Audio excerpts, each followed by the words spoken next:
হচ্ছে যে এটা পোড়ামাটির ইট দিয়ে কিন্তু তৈরি। এটাও কিন্তু ফাটল ধরেছে। তার ইচ্ছা অনুসারে এই কাটরা মসজিদের সিঁড়ির নিচে তাকে সমাধিস্থ করা হচ্ছে।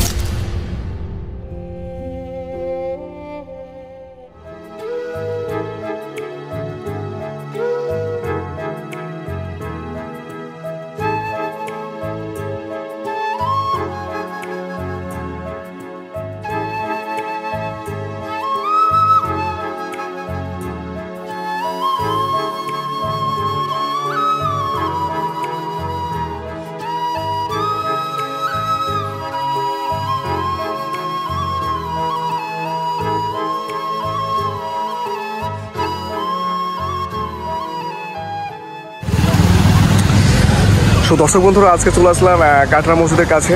তো এই হচ্ছে গেট, তো আমরা ওইটাই দিয়ে ঢুকবো। আর ওইদিকে আমার বন্ধু আছে। তো এই হচ্ছে বাজার কাটরা মসজিদের সামনে।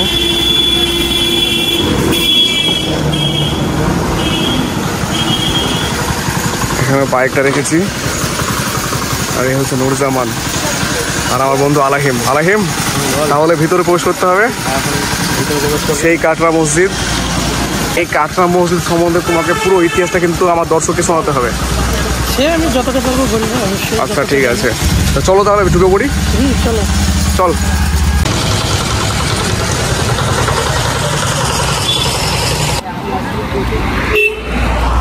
তো আমরা এটাতে ঢুকবো।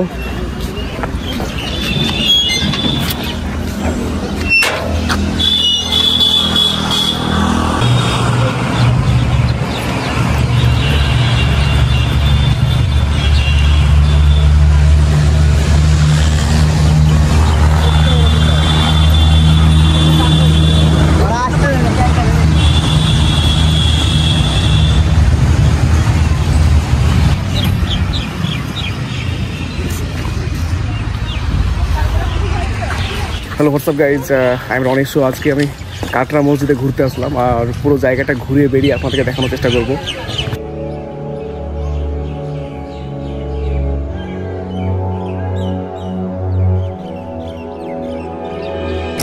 1704 খ্রিস্টাব্দে ঢাকা থেকে যখন বাংলাদেশের উড়িষ্যার রাজধানী মুর্শিদাবাদে স্থানান্তরিত করা হয়, তখন নবাব মুর্শিদ কুলি খাঁর নির্দেশে এখানে একটি জামে মসজিদ নির্মাণের পরিকল্পনা করা হয়। এবং এই যে জামে মসজিদটা তৈরি হয় তার সামনে নবাব মুর্শিদ কুলি খাঁর নির্দেশে একটা সবজি মার্কেটের পত্তন ঘটানো হয়। কিন্তু যেহেতু কাটরা শব্দের অর্থ বাজার, এই জামে মসজিদটা পরবর্তীকালে কাটরা মসজিদ নামেই পরিচিত লাভ করে। নির্মাণ কার্য শুরু হয় 1723 সালে এবং সমাপ্ত হয় 1724 সাল। অর্থাৎ আজ থেকে, এখন 2024 সাল, আজ থেকে 300 বছর আগে এই কাটরা মসজিদের নির্মাণ কার্য শুরু হয়। এবং এই মসজিদের এই যে মিনারগুলো দেখা যাচ্ছে, এটা মোটামুটি 70 ফুট উঁচুতে রয়েছে। এই মিনারগুলো মানে পূর্ব দিকে দুটো, পশ্চিম দিকে দুটো ছিল। কিন্তু 1857 সালের যে বিধ্বংসী ভূমিকম্প হয়, সে ভূমিকম্পের ফলে পূর্ব দিকের মিনার দুটো সম্পূর্ণভাবে একদম ভেঙে যায়। এবং ওইখানে যে 4টে মিনার দেখা যাচ্ছে, 4টে না, বোধহয় 5টা, তার মধ্যে 2 দিকে দুটো বাদ দিলে বাকিগুলো সম্পূর্ণ ধ্বংস হয়ে যায়।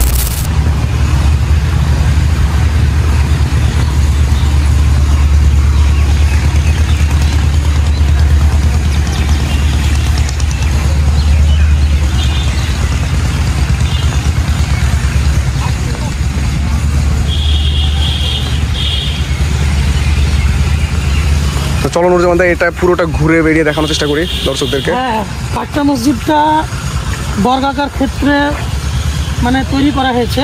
হ্যাঁ, এই যে মিনার, এই মিনারগুলো 70 ফুট লম্বা। যেখানে নামাজ পড়ানো হয়, যে গম্বুজগুলো রয়েছে 5টা গম্বুজ, সে 5টা গম্বুজের মধ্যে বর্তমানে 2টো রয়েছে, 2 পাশে, উত্তর দক্ষিণে। মাঝে যে 3টি, ওগুলো একদম সম্পূর্ণভাবে 1857 সালের যে বিধ্বংসী ভূমিকম্প তাতে ভেঙে পড়ে। এই ভূমিকম্পতে শুধু কাটরা মসজিদের ক্ষতি হয়নি, মুর্শিদাবাদের যে নবাব বাড়ি ছিল নিজামত কেল্লা, সে নিজামত কেল্লা ভেঙে যায়। তারপর অনেক যে মানে মূল্যবান দলিল, দস্তাবেজ বা মূল্যবান জিনিসপত্র মানে সব মানে ভূমিকম্পে মাটির নিচে চাপা পড়ে যায়। এই জায়গাগুলো সব নামাজ পড়তো নাকি?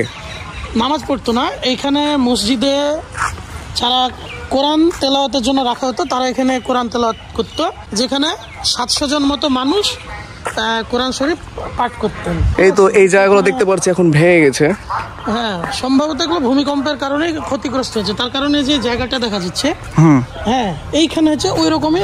ওই যে মিনারটা দেখতে পাচ্ছি আমরা সেম এখানে ছিল, তো একদমই নাই কিন্তু এটা সম্পূর্ণ ভেঙে যায়, সম্পূর্ণ ভেঙে গেছে নাই। হ্যাঁ, এই মিনারগুলো একটা অন্যতম বৈশিষ্ট্য ছিল।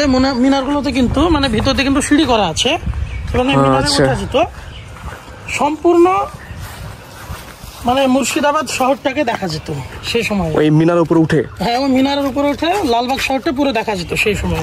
ইটগুলো কিন্তু বিশাল ছোট সাইজের।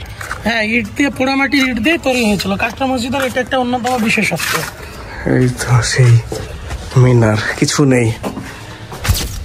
এই যে সামনে যে সিঁড়িটা দেখতে পাচ্ছি, তো এই সিঁড়ির তলে নাকি একটি কবর আছে। 14 ধাপের সিঁড়িটা, এর নিচে রয়েছে আমাদের বাংলা বিহার উড়িষ্যার প্রথম নবাব মুর্শিদ কুলি খাঁ, অর্থাৎ যার নামানুসারে আমাদের মুর্শিদাবাদ বর্তমানে জেলার নামকরণ হয়েছে, সে নবাব মুর্শিদ কুলি খাঁ কবর এই সিঁড়ির নিচে রয়েছে এবং তার ইচ্ছা অনুসারেই তাকে সিঁড়ির নিচে সমাধিস্থ করা হয়েছে।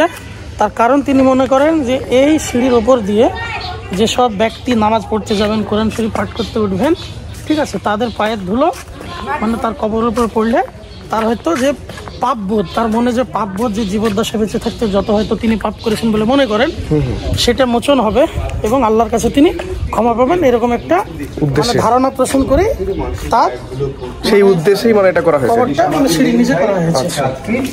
এইখানে রয়েছে বাংলা বিহার উড়িষ্যার প্রথম নবাব নাজিম মুর্শিদ কুলি খাঁ সমাধি, ঠিক আছে। তার ইচ্ছা অনুসারে এই কাটরা মসজিদের সিঁড়ির নিচে তাকে সমাধিস্থ করা হয়।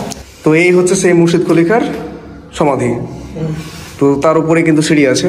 সিঁড়ি ওই বর্তমানে যে জায়গায় চাতাল মানে সিঁড়ির, সেখানটা আগে কিন্তু হচ্ছে মানে জাল করা ছিল, কেননা ওই জালের উপর দিয়ে গেলে মানে পায়ের ধুলো, বিভিন্ন যেসব নামাজি ব্যক্তি মানে নামাজ পড়তে যেতেন তাদের পায়ের ধুলো কবরের উপরে পড়তো, পরবর্তীকালে মানে ওটা ঘিরে দেওয়া হয়। এই যে সিঁড়ির নিচে যে কবরটা করা হয়েছে এবং তার মনের ভিতর যে একটা পাপবোধ জন্মেছিল, সেখান থেকে তার এই ইচ্ছাটা প্রকাশ করেছিলেন। এখানে কিন্তু তার নিরহংকারের একটা পরিচয় পাওয়া যায় নিঃসন্দেহে। এবং মানে মুর্শিদাবাদে তিনি বাংলা বিহার উড়িষ্যার যে নবাব নাজিম, মানে ব্যবহারিক অর্থে প্রকৃত অর্থে কিন্তু তারই আধিপত্য ছিল সবটা বাংলা বিহার উড়িষ্যার ক্ষেত্রে, মুঘল সাম্রাজ্যের আধিপত্য ছিল নামে মাত্র। আচ্ছা, ফলে সেই সময়ে তার যে ক্ষমতা, তার যে রাজত্ব, তার কিন্তু পরিচয় মেলে তার মানে জীবন সম্পর্কে আমরা জানলে তার দীর্ঘদিনের যে রাজত্ব, মুর্শিদাবাদের যে নবাবী আমলে তিনি যে রাজত্ব করে গেছেন সে সম্পর্কে আমরা ধারণা পাই। সো আমরা এখন এই সিঁড়ি দিয়ে উপরের দিকে উঠবো, আর নিচে আপনাদেরকে দেখালাম সেই মুর্শিদ কুলি খাঁর সমাধি। এই সিঁড়ির ধাপ বেয়ে উপরে উঠলে মসজিদের মূল চত্বরে প্রবেশ করা যাবে এবং মসজিদের ইমাম সাহেব যেখানে নামাজ পড়াতেন সেই জায়গাটা কালো পাথরের কারুকার্য করা আছে। আর এই যে জায়গাগুলো দেখা যাচ্ছে এগুলোতেই কোরআন তেলাওয়াত পাঠ করা হতো, ঠিক আছে। প্রায় 700 জন মতো এখানে কোরআন শরীফ পাঠ করতে পারত। আর এই যে এখানে দেখা যাচ্ছে বর্গাকার ক্ষেত্র যে মাদু বা নকশা করা হয়েছে, এইগুলোতে বিভিন্ন জন নামাজি ব্যক্তিরা নামাজ পড়তেন এবং বলাই বাহুল্য যে এখানে 2000 জন ব্যক্তি নামাজ পড়তে পারতেন। 166 ফুট লম্বা এবং 110 ফুট চওড়া। আর এই বিশাল চত্বরে প্রায় 2000 জন ব্যক্তি বা মুসল্লি নামাজ পড়তে পারতেন। এখানে আরবিও শিলালিপির কারুকার্য দেখা যাচ্ছে, অন্যতম ফার্সি ভাষায়।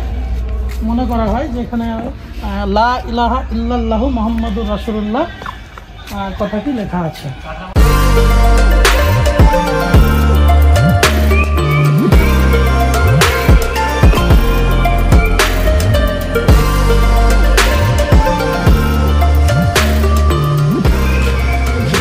আরবীয় শিলালিপি খোদিত করে, ঠিক আছে, যা ইসলামীয় সংস্কৃতির ঐতিহ্য বহন করে।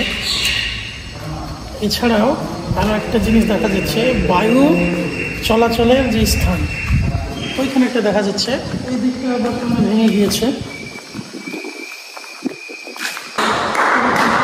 বর্তমানে মানে এর অস্তিত্ব নেই।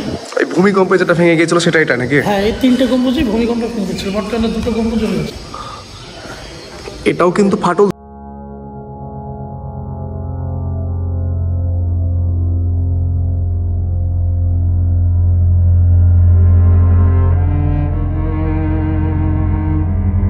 মসজিদটি পুরোপুরিভাবে বর্গক্ষেত্র আকারে মানে দাঁড়িয়ে আছে, কিন্তু যে চাতালটা দেখা যাচ্ছে মসজিদের যে মূল চাতাল, 5টি যে গম্বুজ নিয়ে যে স্থাপিত, এটা উত্তর থেকে দক্ষিণ পর্যন্ত কিন্তু আয়তাকার ক্ষেত্র।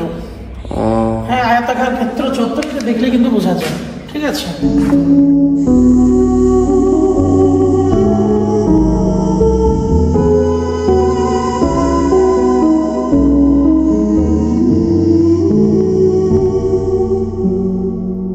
কাটরা মসজিদ সেই সময়টায় এতটাই জাঁকজমকপূর্ণ একটা স্থাপত্য হিসেবে মানে মানুষের যে মুখে মুখে যে পরিচিত ছিল, যে এটা অনেকে কাটরা রাজপ্রাসাদ ভেবে ভুল করত। ঠিক আছে। এবং এখানে যে কালো পাথর, সুদৃশ্য যে কালো পাথর দিয়ে মানে যে বাধাই করা, চাতালগুলো বাধাই করা, এই পাথরগুলো যেটা দেখতে পাচ্ছি, তার কারণটা হচ্ছে যেখানে যেসব মুসল্লিরা নামাজ পড়তো তাদেরকে মানে জায়গা নির্ধারণ করে দেওয়া হতো। ও আচ্ছা আচ্ছা। গলায় করা হলো। ঠিক আছে। হ্যাঁ হ্যাঁ। এবং সেই যে পূর্ব দিকে মানে প্রবেশদ্বার থেকে এই পর্যন্ত, তার কারণটা এটা, কেননা মানুষ যাতে যত্রতত্র নামাজ পড়তে না পারে, এবং তার জন্য মানে এরকম এই কালো পাথর দিয়ে বাধাই করে এটাকে মানে নির্ধারণ করে দেওয়া হয়েছিল। আচ্ছা আচ্ছা। বর্তমানে এর ঐশ্বর্য, এর যে সৌন্দর্য, হ্যাঁ, সবকিছুই আস্তে আস্তে কেমন ম্লান হয়ে যাচ্ছে। হ্যাঁ, যে নবাবী আমলের যে একটা জাঁকজমকপূর্ণ ব্যাপার, বা নবাবী আমলের যে তৎকালীন যে মুর্শিদাবাদের যে একটা পরিবেশ, সেই আমেজটাই যেন বর্তমানে নেই। শুধু মানে ওই কঙ্কালসার কয়েকটা মসজিদ, রাজবাড়ি, এগুলোই দেখা যায়। হয়তো এগুলো কালের নিয়মে একটা সময় হারিয়ে যাবে। সো আপনারা নিশ্চয়ই শুনতে পেলেন যে নুরজামানটা কিন্তু খুব সুন্দর করে গুছিয়ে আপনাদেরকে কাটরা মসজিদের ইতিহাস সেটা সে বলল। তো খুবই অবাক লাগছে যে এই জায়গাকার যে গম্বুজগুলো সেগুলো কিন্তু এখন আর নেই। আর ওই জায়গাটা একটা গম্বুজ আছে, আর এখানে একটি আছে।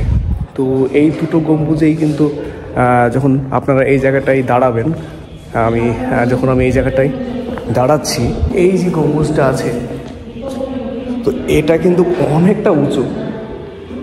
সো এই যে মসজিদটি যখন নির্মাণ করা হয়েছিল, তো সেই সাল থেকে শুরু করে আজকে যে 2024 সাল, তো এই 2024 সালে প্রায় 300 বছর কিন্তু পূর্ণ হয়ে গেছে।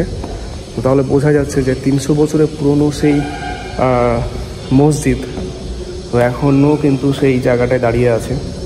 কিন্তু এই যে জায়গাগুলো দেখতে পাচ্ছি আমরা, এগুলো কিন্তু একটাও সিমেন্ট দিয়ে তৈরি নেই। এগুলো কিন্তু সেই সময়ের যে চুন সুরকি বলছে, তো সেইগুলো দিয়েই কিন্তু নির্মাণ করা হয়েছিল। আর তখনকার সময়ে কিন্তু এই এতটুকু সাইজের ইট দিয়ে বানানো এই জায়গাটা। তো সত্যি অবাক লাগছে। আর অনেকটাই উঁচু মসজিদ। আমাদের এমনি গ্রামগঞ্জে যেসব মসজিদগুলো দেখা যায় সেগুলো কিন্তু হাইটটা ছোট থাকে, বাট এটার হাইট কিন্তু অনেকটাই উঁচু। তো সেই নবাবী আমলের মসজিদ, আর আমি এই গম্বুজের নিচে দাঁড়িয়ে আছি। আর এই জায়গাটা কিন্তু অনেকটাই ঠান্ডা লাগছে এবং বেশ ভালো লাগছে। একটা মৃদু বাতাস বইছে, এই যে সামার টাইম চলছে, বাট বাইরে কিন্তু প্রচুর রোদ পড়ছে। আর এই জায়গাটা অনেকটাই ঠান্ডা লাগছে। আর ওই দিকে আমার বন্ধুরা ছবি তুলছে।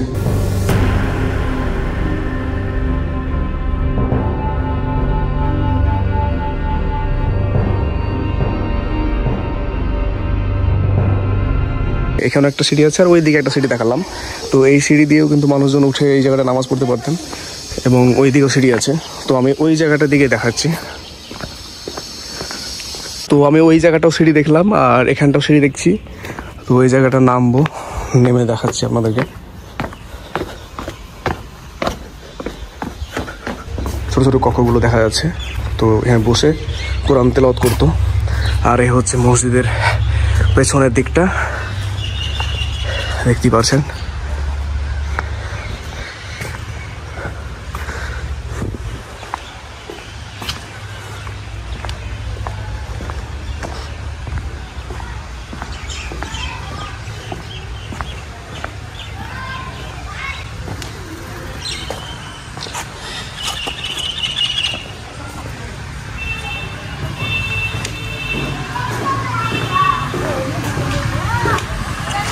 এটা হচ্ছে বাইরের দিক।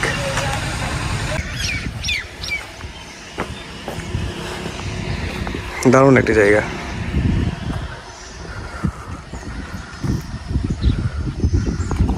ওই তো ওই জায়গাগুলো পুরোটা ভেঙে গেছে, তো ওই জন্যই কিন্তু নিষেধ করা হয়েছে যাতে ভিতরে মানুষ না ঢোকে, কারণ ভেঙে যাওয়ার সম্ভাবনা আছে।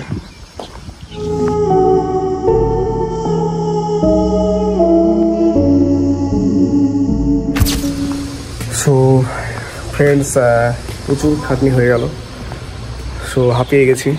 তো এই কাটরা মসজিদটা ঘুরে বেরিয়ে দেখানোর চেষ্টা করলাম, আর সঙ্গে নূরজামানরা তো আপনাদের সামনে ইতিহাসটা তুলে ধরার চেষ্টা করলো। তো এই ছিল ভিডিওটি যদি ভালো লাগে থাকে অবশ্যই লাইক করবে, কমেন্ট করতে ভুলবে না, আর হ্যাঁ, চ্যানেলটি সাবস্ক্রাইব করে সঙ্গে থাকবে। Thanks for watching this video.